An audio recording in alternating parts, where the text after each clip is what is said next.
What up, everybody? It's your boy JP, and we are live here, and it is time to see the official teaser for Solo: A Star Wars Story. We just saw the teaser for the trailer, during the Super Bowl, and it was amazing. And I told myself I'm gonna wake up early and watch Good Morning America, but of course I was totally destroyed after the Super Bowl. I was tired. So here we are finally, and it is time for me to see the teaser. Now I have to tell you, I have not seen the teaser yet, so you can go ahead and skip the comments and say, this guy actually didn't do this because so and so expanded universe, blah blah blah.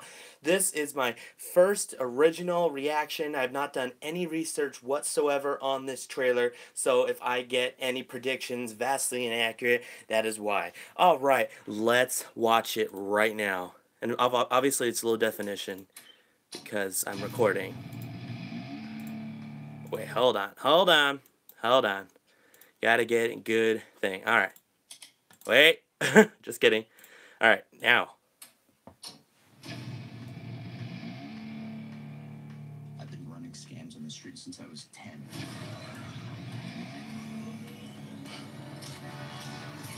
I was kicked out of the flight academy for having a mind of my own. Alright, well, we know he's getting kicked out of the flight academy. I'm gonna be a pilot. The best in the galaxy. Hey, kid. I'm putting together a crew. The Avengers. You in? That's yes.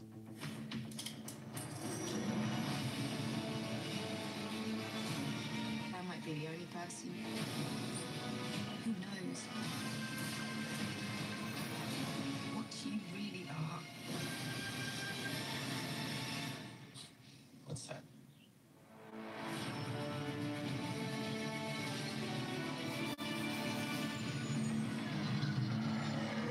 Get ready. Thought we were in trouble there for a second, but it's fine. We're fine. Whoa.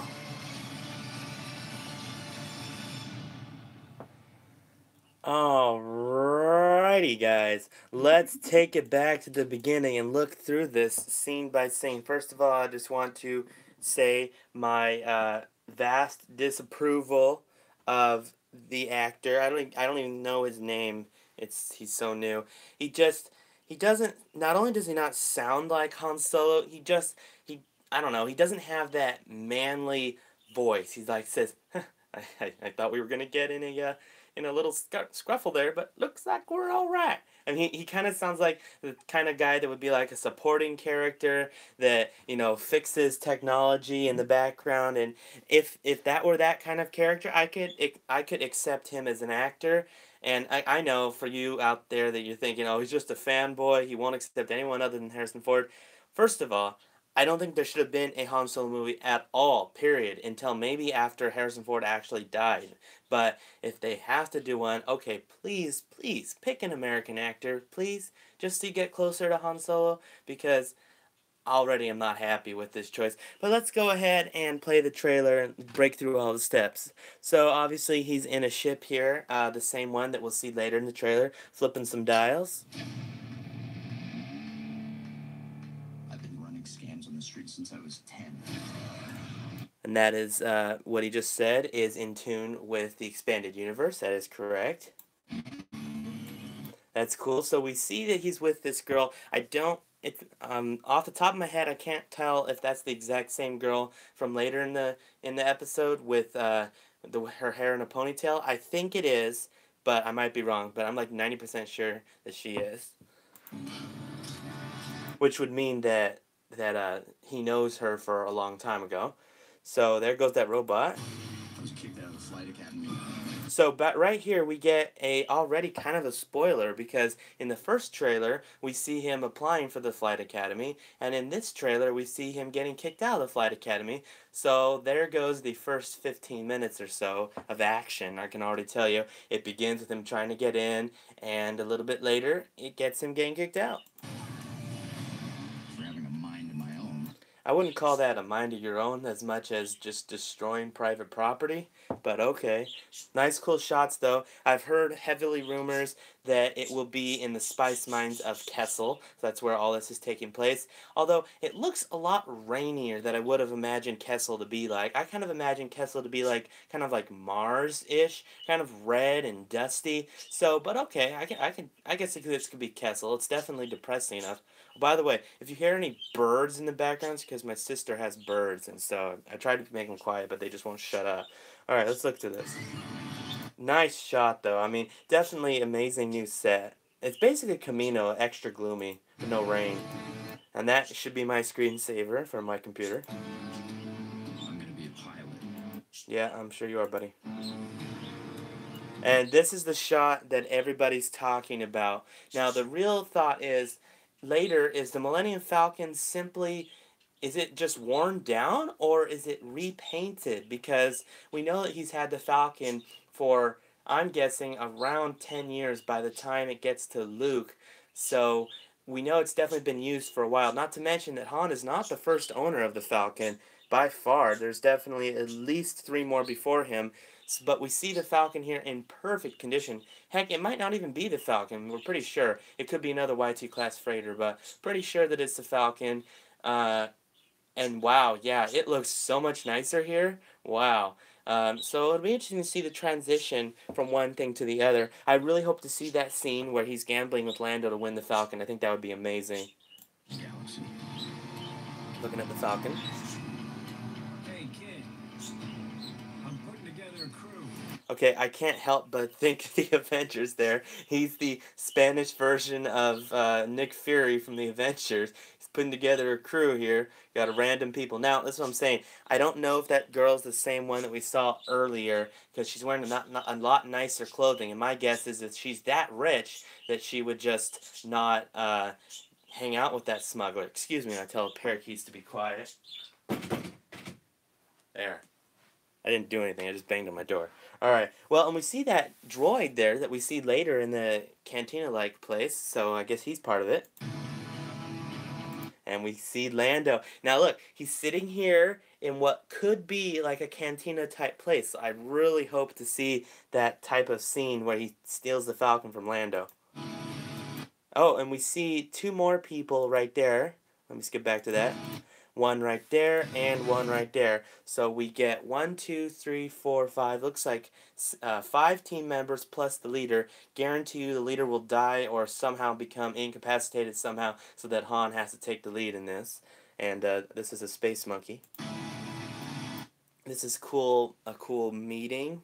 I'm not sure. By the way, in case you weren't sure, this takes place in between 3 and 4, but more specifically, way before Rogue One. This is at a time when people considered the Imperials actually like saviors that brought health and well-being to the galaxy, and we're at this point in time, we're just at that tipping point where someone is the first person to say, well, wait a minute, no, aren't they kind of tyrannical? And that is the birth of the rebellion. So it's even more of an origin story than Rogue One. So if you're definitely looking for time frames, it's definitely before Rogue One. Because even by Rogue One, they already had the Rebel Alliance set up and everything for the Star Wars Rebels show. I don't know how long after Episode 3. I would say at least 5 years after, but it's definitely before Rogue One and New Hope. You in? I love, excuse me, I love the Chewie design here. It is so much closer to the originals. The kind of I like that because I don't know, for those of you that can't tell the difference, there is a big difference. The one in episode 7 and 8, it just looked way too combed and way too perfect. But here it looks very natural. It looks very close to the originals. I love it. Yes. Love the droids there. And we got yet another cantina here. Pretty awesome. Might be the only I'm losing track of all these. I don't know if that's the same person. person. Looks like, oh, we get a cool battle between another rival smuggling force. That's awesome. See that guy fight later on the train. Who knows?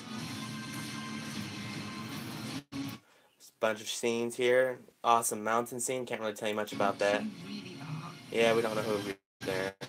blows up something. What's that? See, just the way he said, "What's that?" He could be like, "What's that?" Instead, he's like, "What's that?" I mean, he's just so.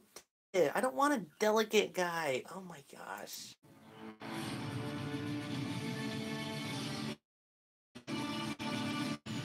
But that right there, that is a cool shot. Get ready. They always say "get ready." It says for what? Thought we were in trouble for a second, but it's fine. It just that we're in trouble there for a second, but it's fun. He just kind of like have a little backbone there, you know. This is cool. This is awesome here because we see some space creature that's so big it can reach up way in the atmosphere where the Star Destroyer. That's amazing. Now the thing is that it comes down to whether you're seeing Star Wars for action or for story. And ever since Disney take over, it seems like on action. So if you're not a big nerd and you don't really know too much about Star Wars and you just want to see the cool visuals, then yes, this is an amazing movie. But when you're a lot of stories that you've read and there's some things that you Solo, it automatically makes me critical of it. And I tried to be good with episode 8. I tried to understand how, that it could be a little different, and that let me down a lot. So I'm really hoping that this will turn out to be a lot better than episode 8 was. It pretty much be ever, even before episode 1. So anyways, guys, I'm pretty much sure that wraps it up. Now, again, don't bother leaving comments that says how inaccurate everything was, because I just saw it first time, so that's why everything was off. If you really want to, I can make another episode later where I really study everything, but I don't think you want that. So anyways, guys, that's it for me today. We'll be back with PUBG highlights, so definitely tune into that, and we will see you later. Have an awesome day. Now I just need to turn off the stream. Oh, there we go.